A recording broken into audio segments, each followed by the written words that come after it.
Hey everybody, welcome back to Blu-Roy Movies, and we're going to do the weekly watches. And no, you're not going mad. No, you've not been in a time machine. No, your watch doesn't need resetting. But unfortunately, commitments otherwise makes it very difficult for me to do it this Sunday. So I thought I'd bring it a little bit early for you, so you can get it out of the way with, and you don't have to put up with that for long. Haha. Anyway, I've got through 8 titles. Yeah, blimey O'Reilly. Not even a full week, and I've watched 8 things. God, I need to get a life. So let's crack right on with it. And first thing I watched, Fistful of Dollars. You might have seen this in my earlier video from the week of remakes, and probably watching this probably inspired me to make that absolutely wonderful Western. The first of the trilogy, the No Name trilogy, and the film that really put Clint Eastwood on the map and put him to stardom and highlight him as this cool character he is, as he plays a drifter who comes into a town that he discovers is run by 2 warring families, and Clint, being Clint, puts himself in the middle of them for his own personal gain and plays one off against the other, and absolutely superb. As I say, Clint is cool in this. Or whatever you do, if Clint comes wandering into your town, do not shoot at his mule, because you're going to be in deep shit. Brilliant stuff. The weakest of the trilogy for me, but still a fantastic film. And next up for me was Romancing the Stone from Robert Zemeckis, Michael Douglas and Kathleen Turner in a brilliant action adventure. Now, this came out 2 or 3 years after Indiana Jones and Raiders of the Lost Ark, and I think it's unfairly compared to that sometimes, because this is its own thing, and I think the thing that does it for me is the chemistry between Douglas and Turner. This is about Turner's character. Her sister's been kidnapped in Colombia because she knows the whereabouts of a treasure map that will lead them to a diamond, and it's brilliant. Rips along. The chemistry between the two, like I say, absolutely wonderful. It's set piece after set piece of them trying to get the map off them to try and discover the treasure for themselves. Danny DeVito in it is absolutely brilliant. Just a great film. One you don't have to think about. Just sit back and enjoy. Wonderful stuff. Next up, Nicholas Roeg, director, probably famous for Don't Look Now and Walkabout, starring Jenny Agutter.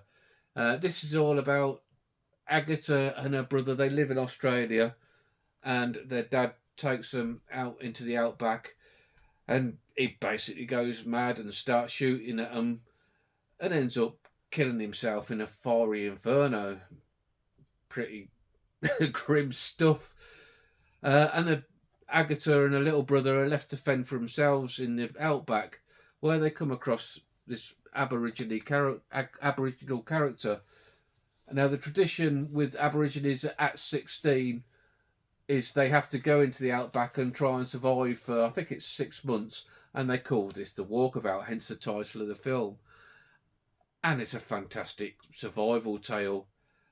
It's very experimentally shot, so if that's not your thing, then it might not be for you. But it's beautifully shot, absolutely breathtaking. I mean, this is a DVD copy and upscaled on my system. It still looked really good. I think there is a Blu-ray in it, which is one I might look now to upgrading, because it's going to look fantastic on Blu-ray. I don't think there's a 4K. If there would be a 4K made of it, it would be stunning, I'm sure. Only a 12, which quite surprised me, because you see a lot of Agatha, a hell of a lot of Agatha. I mean, she's supposed to be a schoolgirl, but I think she was actually like 20 when they shot it, else they'd have never got away with it. But yeah, I really enjoyed it. Need to look at more of Rogue's work, because I think it's only the 2 now, this and Don't Look Now, that I've seen and I've enjoyed both films.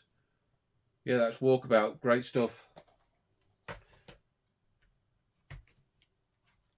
Next up, and not so great, was Eyewitness, a title I picked up from the recent Signal 1 sale, starring William Hurt, Sigourney Weaver, Christopher Plummer, and James Woods was in there as well.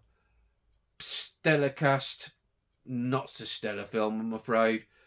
This is about William Hurt. He's the janitor of a building, and in the building that he's a janitor for, a Japanese businessman ends up being murdered, and he alludes that he knows more about the murder than he does to reporter Sigourney Weaver, because basically he tapes her on the TV and he's obsessed with her, and a relationship starts to fall between the two, which was quite creepy for me, because Hurt just came across as this stalker type creepy character, which it didn't settle well for me when they started to get together.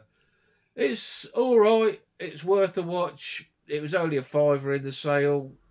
Yeah, not one I think I'd rush back to. If any of you guys have bought this in the sale recently and you've watched it, let me know what you think, because I was pretty underwhelmed, to be honest. Such a stellar cast. It should have been a hell of a lot more.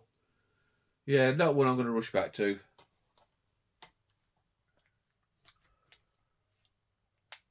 Next up, the great Sidney Lumet directed The Pawnbroker, starring Rod Steiger. This is about Rod Steiger. He is a survivor of Auschwitz, where tragically his wife and his children were murdered by the Nazis, and after the war, Steiger's character, Solomon, yes, not the most original Jewish name in the world, Solomon, he settles in New York trying to make a new life for himself, and he opens a pawnbroker's shop in America, which is frequented by prostitutes and pimps and murderers and stealers, and his life obviously has improved, but it's still a very, very grim reality he's living in. And it's a horrible, dirty, grimy film. And his new life in America, he just can't escape what he's been through. Like, he'll be riding the subway and is just transferred back to when they were taken and originally on the cattle trucks when they were transported to Auschwitz. And yeah, it's a great film, but it's, God, it puts you into a downer because it's horrible. Again, not because it was boring, but because it was so soul-crushing.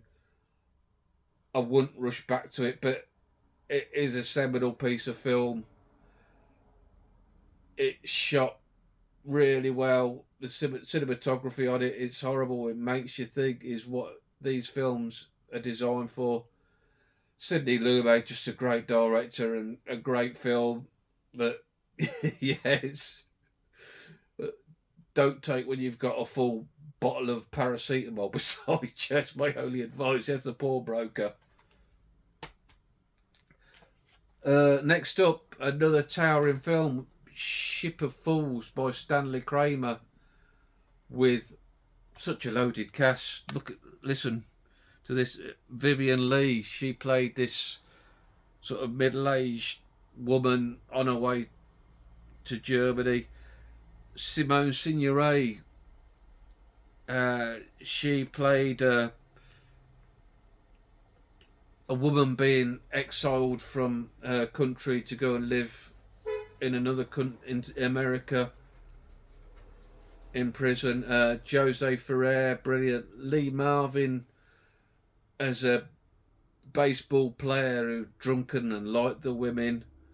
Oscar Werner, Elizabeth Ashley, George Segal, just goes on and on. Kramer was the man for these ensemble casts, because back to back he did It's a Mad, Mad, Mad, Mad World, another ensemble cast. He did Judgment at Nuremberg, again one of the biggest ensemble casts. So he was the guy to handle these people.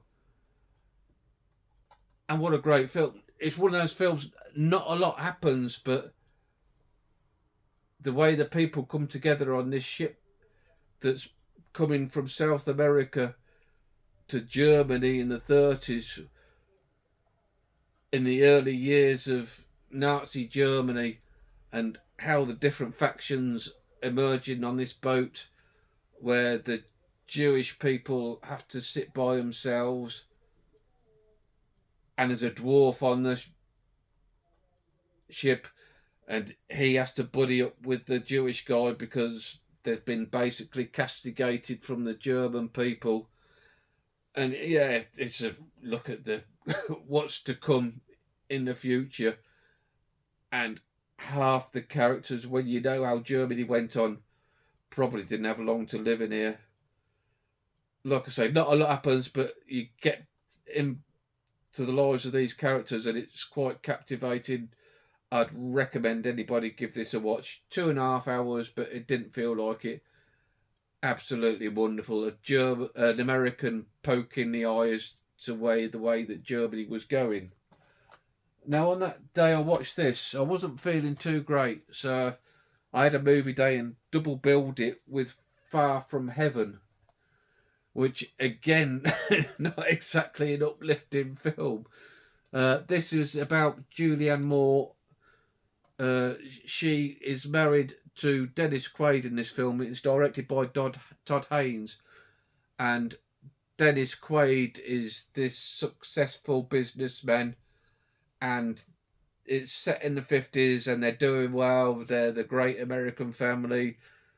He's great looking, she's beautiful. They have 2 beautiful kids, and then one day Quaid is working late at the office, so Moore, being the dutiful wife as they were at the time, as they were made to dote on their husbands, she goes round to take his dinner round. And when she goes round, she catches him in an embrace, shall we say, with another man. Now, they go to see the doctor, because in the 50s at that time, you could have a few injections and you could cure gay, apparently. But Julianne Moore, she starts getting friendly with the black guy who does her gardening for him, who was spit for me for Denzel. Like, whether Denzel wasn't available for this, so they got the next best thing, I don't know. But she becomes involved as purely platonic friend with the gardener, and people get to notice this, and the community absolutely give them pelters because she's friends with this black guy, which wasn't a thing at the time. You couldn't do that. You couldn't be friends with a black man. They were there to bring you your dinner, cut your grass, and that was it. And then Quaid's character finds out who she'd stood by his side through this gay incident with him, and he goes ballistic, because obviously it's far worse to be friends with a black person than be helped through from being like a homosexual, if you know what I mean. And yeah, really made me think.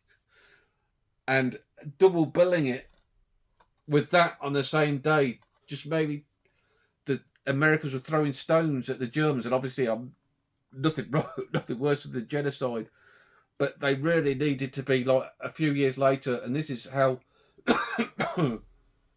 the Americans were carrying on. Don't throw stones when you live in a glass house. Yeah, it just really made me think. Quite an interesting double bill. Food for thought, which is movies, which is why we watch them. And last up, I watched last week, if you might have seen, I watched Westfront 1918 by G.W. Pabst, and really, really enjoyed it. So I watched the other film on this double set, Kameradschaft, or Comradeship, as it translates from German. Now, this was filmed in 1931, and it's all about on the border of France and Germany. It's a mining area, and both countries are mining, France and Germany.